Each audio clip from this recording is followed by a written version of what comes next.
Hello, this is Padge and welcome to another episode of Padge Plays Yolo Edition with the game Caribbean Sail by Victorian Clambake. Now, what is Caribbean Sail? Well, it is basically, and it is very basically, the Oregon Trail over the Atlantic Ocean. You start in England and you've got to make your way to Nassau. I think that's how you say it, or Nassau. I have no idea. It's a place in the Caribbean and we're sailing to it, hence the name Caribbean Sail. Now the nice thing about this game is it is done by a single person by the name of Evan. He doesn't give his last name. I'm not going to delve too deeply into it. We don't want to get creepy with finding out about the developers of games. You know, it's if they put it on their website, I'll say it, but I'm not going to be doing all catfish type stuff here. No. We're just here to play the game. Now, what I do want to point out is I'm still a little bit hoarse from my cold, so you'll have to just bear with me on that. But I can't get enough of this game. Let's look at the stats. Here we go. I have played this for 138 minutes. I was starting it up originally just to make sure it would record. And then I just ended up playing more and more of it. Now, it's not that complicated. It's not as intrinsic as the Oregon Trail is, but Evan is looking at doing some expansions for the game. I believe they're going to be free expansions, and they look like they're going to be adding monsters to the game and possibly being able to choose your destination within the Caribbean. You don't just have to head to Nassau, which I think is going to be awesome. And with that, I'm sure other things will be added as well. But let's not jibber jabber anymore. Let's crack on, shall we? So let's play the game. So, as with any Oregon Trail style game, you get to name your victims. So let's do that, shall we? Now I've decided to pick Captain Padge. Of course, that's how it's going to be. There's no argument there. But what I've done, because I don't do Patreon or anything like that. It's all free on the channel as it stands right now. So I've just picked the last 4 people who have commented on my videos. So with that being said, we are bringing along for this epic voyage Lebowski, long-time viewer. We are also bringing along Dogman27. Never met the other 26. I presume God stopped at 27 because perfection was reached at that point. We then have LM Artsy, who's just started doing Project Zomboid on his own channel. Good luck with that. And then right at the end here, we have Martin Booth, who has given me lots and lots of info with the other pirate game we are playing at the moment, which is Tempest. So thank you to you as well, sir. So let's crack on. Let's see how many people live, how many people die. Now, when you first start, you get to choose what profession you want to be. We'll go through them. This is by far the hardest profession to play with. The missionary. Big words. Sanctimonious and highly motivated, starts with his entire life savings, which is only £160. It's not a lot. It's not a lot by today's standards. It was probably a little bit more then, but hey ho. But if you do get to the end, you do get the score multiplier of 5. I'll be honest with you, I haven't done it yet with the missionary. We then have the fisherman, knows how to make a living anywhere with water, gets the most food for his fish. So you basically get double the food amount with your catches, which is awesome. But you also get 2.5% score multiplier at the end, and obviously you start with a hell of a lot more gold. This is a respectable amount of gold to start with in my experience of the game.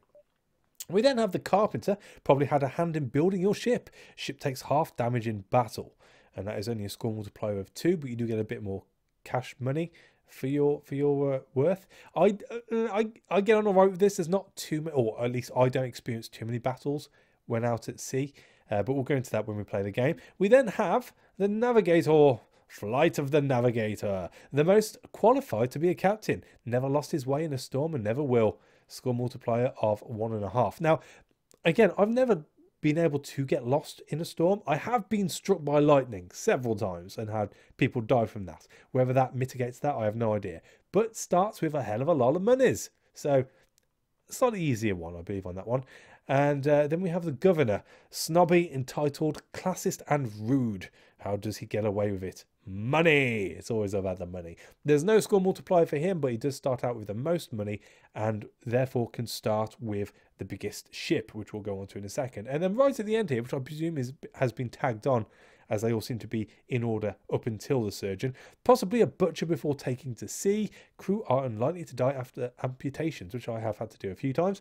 His score multiplier is 2, but he does start with a lot more of the moolah. And then we're back to the missionary. For this playthrough, because I haven't been successful every time, I think we're going to go for the fisherman. The fisherman. That is good. That means we can stock up on other things, which we'll go on to in a second. And then you get to choose your boat. Now, if you were to buy this game, you only actually start off with 2 boats. You have the raft, which is very, very small. The hull integrity is rubbish, so you'll take about 2 shots on average. The hull depth is good. It's nice and shallow, so when you get close to reefs, you won't get hit by the reefs sticking up. Harpoon storage is important. This is how many harpoons you can stock in order to be able to catch fish when you run low on food, which you will do when your food storage is only 200. We then have sail storage in case your sails rip on the journey. It's happened a few times, but it only takes you down to half speed, so that's not so much to worry about. Luxury storage is interesting. Luxury storage is basically points you'll be carrying over until the end of the game. Now, you can get taken over by pirates. If that happens, they take all your food and all your money, but they don't touch the luxury storage. So that seems to be set until if you manage to get to the end of the game. Then we have cannon ports, how many cannons you can hold and how many cannon balls you can hold. All important if you want to stay safe, although it's not always necessary. Sometimes you can run away from confrontations if you're very lucky. The standard ship, I would say, is the sloop. The sloop is a small and fast ship, the best choice for most sailors. And as you can see, the hull integrity is a lot higher. The hull depth is a little bit deeper, but that would be a given considering it's a bigger ship. Food storage is up, harpoon storage is up, luxury storage is up, and basically everything is up from here on in. When you get enough XP after completing journeys, you don't get any XP for losing at a journey. You get to open up extra ships. So since then, I've opened up the Brigantine, which is a nice ship, not too expensive, a little bit too expensive for what we're playing with. But as you can see, it just means that all the stats are all the way up again. We then have the frigate, which is the best one for your storage facilities. As you can see, a lot more luxury, a lot more food.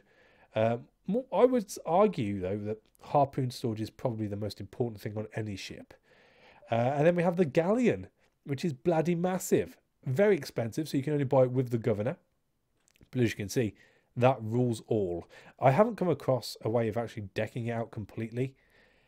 So I'm guessing this is something which will be able to be decked out properly in a forward expansion or DLC or whatever Evan wants to do. But for this time around, oh, and we've got the Clipper. That's the super duper nooper one. Forgot about that one. That one is mega, mega good. Again, to the point where you could never fully stock it to start off with anyway. You might be able to get enough food on your way if you take enough harpoons, but it's more extravagance than practicality at this point. This time around, I think we'll just play with the sloop. It gives us a little bit of cash to play with, and as long as we get the all-important harpoons, then we shall do so. Now, you start in London, obviously. It's 1700. It's, well, listen to the music. It's beautiful. It's beautiful.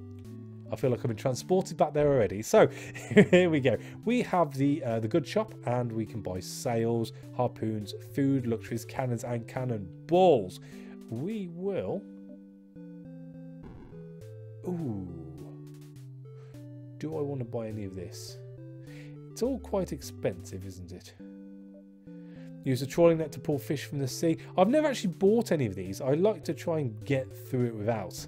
Used to attract more fish to the surface. I have learned a few things. There's also bottles which you can find in the sea as you travel, and they're the same as finding gravestones along the road. It's what other people have left. But the nice thing about these bottles is they've been uploaded off other people's playthroughs.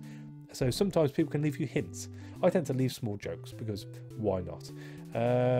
We have Barrel of Apples and a Shanty. An adventurous musical alternative.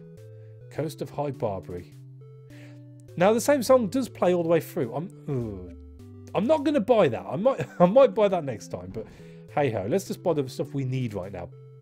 Now, I have found that taking a full board of harpoons is very good. They're very cheap and you will need them to catch food. I then like to take 2 to 3 cannons, depending on how much money I've got. 2 this time around should be sufficient. And 40 cannonballs should be enough. I then generally try and stack up on food. The thing is, we can catch food with harpoons. Do I want to waste all my money on food, or should we take some luxuries for some extra points at the end? Maybe.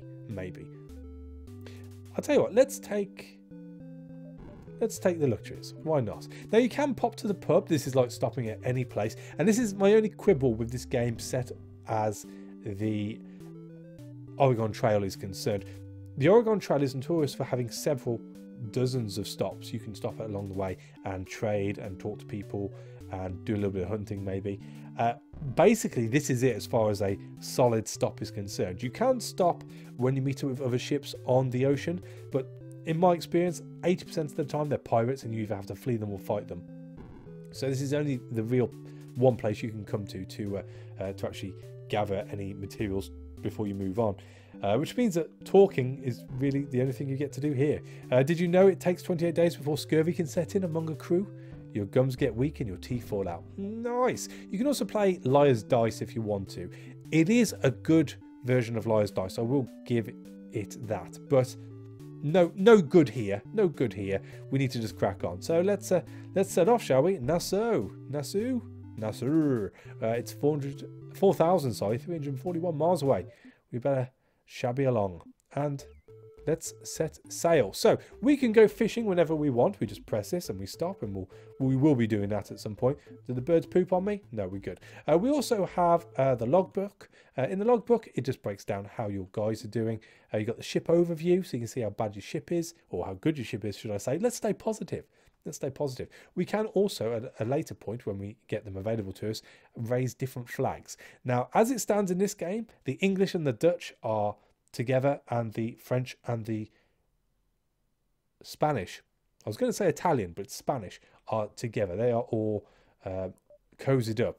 But if you come across the opposite flags of the people you're not with, then you will have to fight them. Same goes for the pirates. You just fight the pirates anyway. You can get a pirate flag, but from what I gather, if you've got a pirate flag, you can't have a friendly conversation with another pirate. You still end up fighting them. So the pirate flag in itself is useless.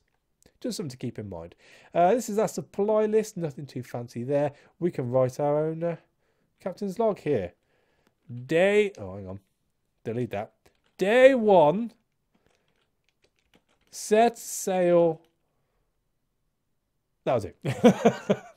And this is our inventory. So we use our scope when we get close to people, or spyglass as they so eloquently call it here. Look for the spyglass to see a ship's banner or just water. So right now we just see the ocean laying before us, and that's pretty much it. So this is our first thing we're coming up against. This is the reef. Your charts mark out a reef ahead. You could try to cross it, or you could sail miles out of the way to avoid it. Now we do have quite a shallow boat, so let's take a sounding. Generally I don't like to go anywhere near it unless it's at least double the depth of my hull, which this is, so we'll cross it. And we've got the scary music. Now it can get quite low. I think because of the depth we're okay. Can you see this bit here? That's pretty low. If we had a deeper ship, we'd probably hit that. So we're okay this time around. Nice! You safely crossed it. And off we toddle. Oh, here comes our first bottle. The fastest ship can be felled by even the first reef. Yeah, it's quite deep that. I'm not looking for deepness here. Depth at all. No. We've got enough depth in this game with the reefs. And here comes our first boat. What be you, sir? Your lookout spots a ship ahead. You gaze through the spyglass. Oh, and it's English. And because we're English, we can go right up to them. So we can attack if we want. We can avoid completely, which generally if you're of the same flag or if you are allied with them, you can just sail off anyway. Or you can approach. So we shall approach. The English spot your English ensign and bring you aboard. And hey ho, we are here. We're aboard. We can say hello. We've got no money, although we can trade our luxuries for a bit of moolah and then offset it against something else. But as we've just set off, and I'm quite happy with how the levels all are, I'm not too fussed by that. We then have the cabin, and as you can see, we have the rather portly captain sat at his rather ornate desk with a jug of grog, because it's pirates. Well, it's shipping, isn't it? It's shipping in the 17th century. We can play lies dice with him if we had a bit of cash, but we don't. So let's have a quick word with him. If you encounter a pirate, you could surrender your goods to them. They have to travel light, so only food and money are worth taking. As I said, the luxuries generally are okay. But let's set sail. We shall carry on. Oh, we got some flotsam. Random stuff. You found a flotsam, retrieved a Danish flag. Nice. Should we put that bad boy on? Oh, look at it. Majestic. And Dannenbrog, flying proudly without change since 1219, allied with the Dutch and English. Oh, so we've got the Danish in here as well now. Nice. There's been a few updates since I've played this. And I believe that's one of the first ones. Or it's the first time I've come across it at the very least.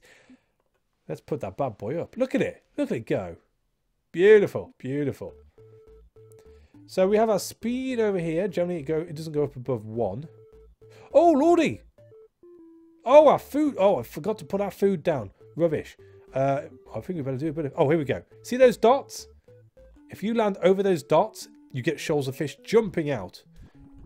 And as long as you catch a fish, you don't lose the harpoon. If you don't catch any fish with the harpoon, you lose it in the water. Oh, lordy. So it pays to try and be a little bit clever when it comes to firing off the harpoons. And as you can see, if you find a shoal, you... Rubbish, rubbish, rubbish. You would be literally rolling in the fish. That was the lesser-known song by Adele. Oh, we're not doing very well. Are we done? We're done. We're done. But hey, that's a hell of a lot of fish. Look at all those fishes. That's, what, like 2.5 times the amount of food we had before? We better put it back to adequate. So whenever you see any dots travelling in the water, that represents a shoal of fish. If you were to... Oh, well, Artsy, you're seasick. Who else was sick before? I kind of ignored it because I was busy talking about stuff. Martin, you got typhus, friend. That's not good. That's not good. I overlooked that. I probably shouldn't have overlooked typhus. I'll be honest with you. I'm not quite sure what typhus is. It sounds serious. I'm not writing you off right away, Martin. But it's not looking good. Let's be frank about it. So if you were to do normal fishing, you tend to get just the fish jumping up and down. Now that generally are worth more. Sometimes you get one of those. You also get bull sharks. Which are quite scary because they tend to just launch at your spear. So there we go. So as long as you grab them, you don't get any, but you do get more food for your efforts by stabbing certain fish. So the ones coming straight up are worth 10. The turtles are worth 30. I believe the swordfish is worth 50, but don't hold me on that. Oh. We've topped off our food supply. That'll do me. That'll do me. So, there we go. That is the normal fishing. And now Dogman's seasick. My God. You guys are supposed to be sailors. And you get seasick? Now we're in the storm. How are you going to feel now? You know, if you were bad before, yeah, it's not going to be good for you now. I defeated Hellbeard, the Pirate King, and Influenza defeated me. That sounds about right. Oh. That's not good. And now Lebowski has been struck by lightning. That's not good. And now I've caught flu. Super duper. Super duper. It's not going well. I think we've got to put up our portions. More food generally means that you're going to heal better. Quicker. Dogman's great. See, I never doubted Dogman for a second. Let's see how we're doing. So... Dogman's fair. Lebowski's dying. I'm sorry. I can't control where the lightning bolts come down. You've just got to stop wearing that tinfoil hat, friend. That's what that's all about. Lebowski's dying. It's conniptions, genocide, kazoo sounds, reverberations, syllable down. Drown. I have no idea what that means.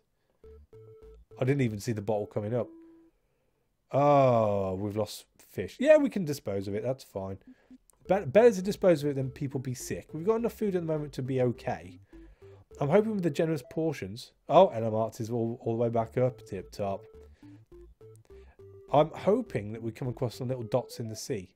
Hey, in a second, and we get the shoals of fish coming again.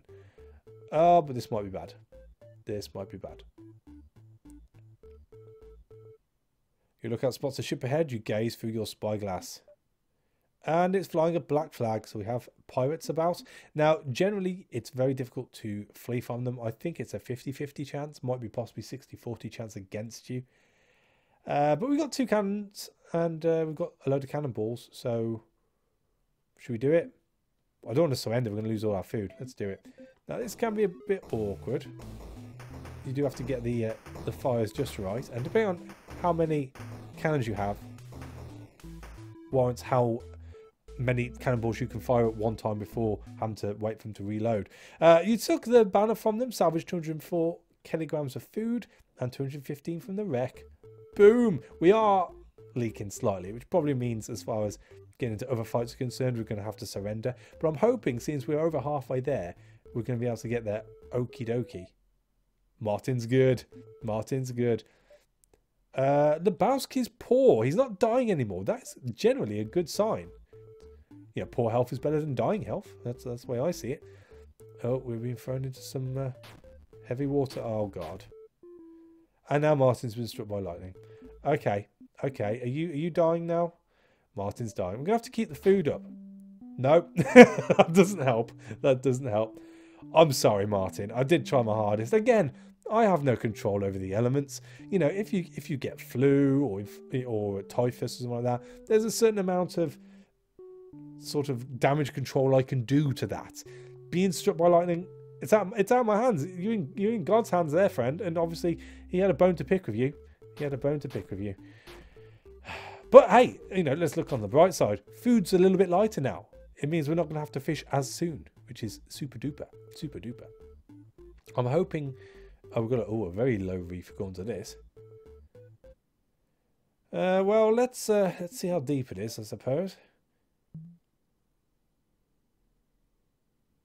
Oh, well, we were over double. That's not too bad. I am weary because we are down to half health on the hull. Okay, let's do it. No guts, no glory. It looks pretty deep right now. It's pretty long. Oh lordy, that's very close. That's very close. And so's that. Oh life. This might be it. Just over. Boom. I could do some good fishing ground about now. Any dots would be lovely. Any dots would be lovely.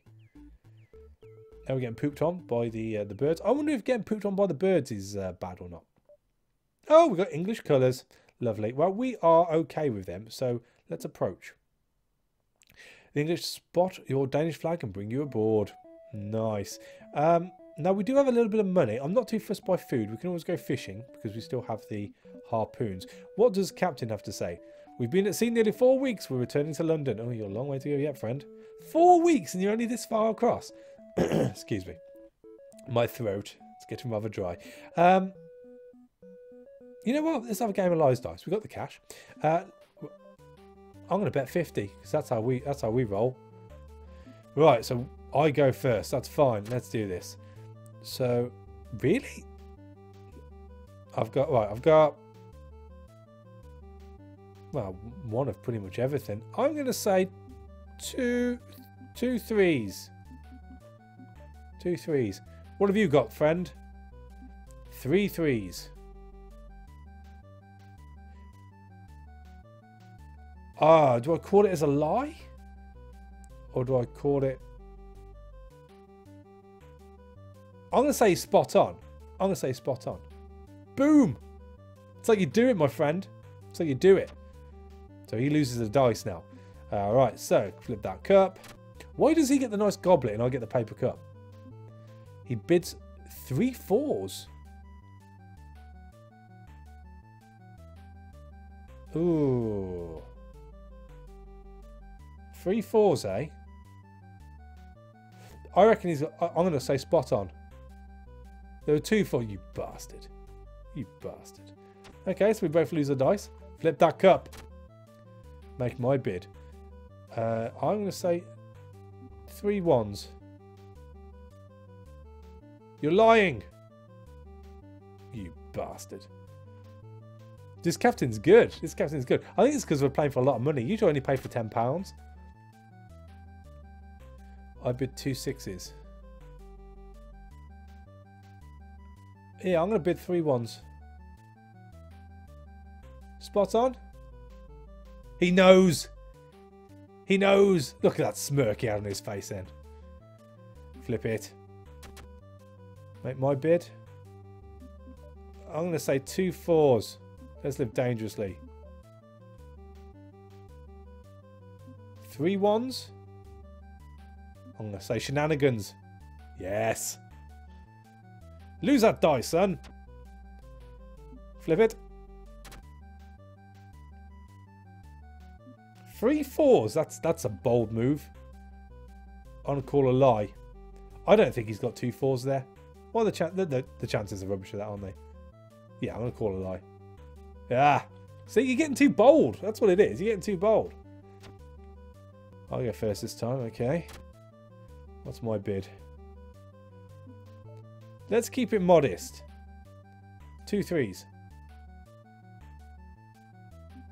3 2s? Yeah, that's a lie, friend. Oh, he had 4s, though. His turn. This is it. This is going to be for the game. What are you going for? 1 4. Wow, you're playing it safe. Okay. I'm going to say... I can't go to... I'd like to do 1 5. Can I not do 1 5? Is he playing it safe? He's only got 1. I want to call it a lie. Ha! Boom! Double that money. You beat me, Captain Padge. No, I don't want to play again. I've taken your money. I'm going to leave. And I'm going to buy as many luxuries as I can muster. Moi, ha, and ha. Oh, was that it? How about if we sell all our food? We've got plenty of harpoons. And I shall put all our money into the luxuries. And then we shall set sail. And as soon as this food disappears, we shall go fishing. Seems we're pretty close anyway. Oh, and I'm artsy. You've been drinking your own wee again. Not good. Not good. So as soon as this goes red. There we go. Let's do some fishing. Come at me, bro.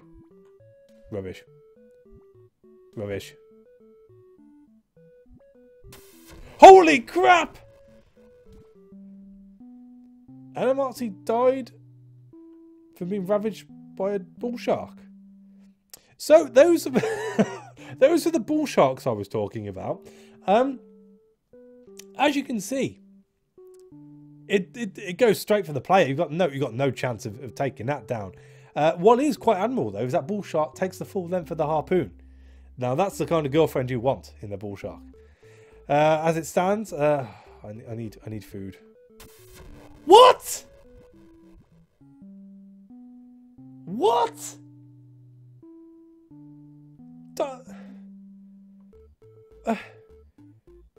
That's ridiculous. Maybe it's just a shark-infested area. I can't believe that. I've only ever had 1 bull shark up to this point, and now I've had 2 in quick succession. Are we deep?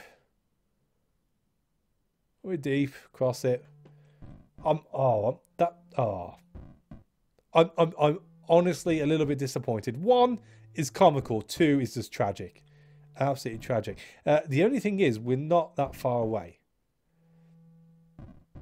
So, like, who's left?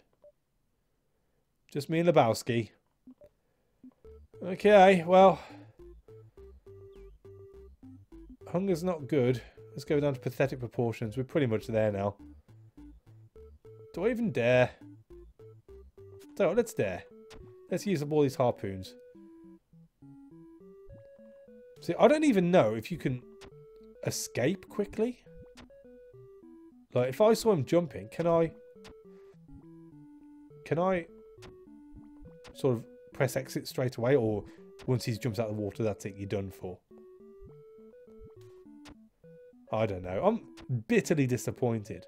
Now, you do get extra points for having people survive until the end. So, as I said, you know, one person is fair game to the game as far as I'm concerned.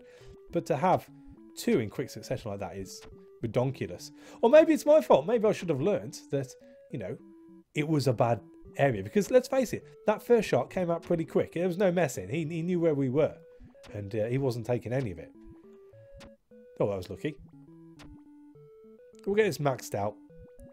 We won't eat any more food. And then at least we'll get some money for having a full... rubbish. A full hold of fish. Of food in general. Oh. Pretty close now. Pretty close. Oh, that's it. We're done. We're done. Yeah. Fair enough. And we're here. You've reached an asylum in 17 days. I think that's probably the quickest I've ever done, which is pretty cool. Sir Lebowski's house. Oh, 500. Oh, that's a lot of money to lose. 10% of food, so it was worth stocking up there. Got an extra few points there. Yeah. Oh, that was begrudging. That was begrudging. I'm sorry. I'm sorry, guys. And at this point, you would open up those extra ships. But as I've fallen in love with this game, I've opened it all up already. But hey-ho. And that is the Caribbean Sail for you. Now, there are different situations which haven't popped up in this playthrough. There aren't too many, I'm not going to lie about it, but it is a game which is being constantly evolving, and it's a one-man band developing this game, so you know, you've got to give them a little bit of slack as far as that's concerned. But as far as the base game's concerned, I really do enjoy playing it, and as you can see, you can burn through it. If I kept my jibber jabber to a minimum, you can get through a full game in about 15 minutes. So it's a sort of pick up and play game as and when you've got a bit of spare time free. So if you liked it, it's a very cheap game to pick up. I'm sure it's going to be in the Thanksgiving sale and probably Christmas sale too, so keep an eye open for it. But in the meantime, thank you for watching. As always, a like is appreciated, and I'll catch you on the next one. Take it easy.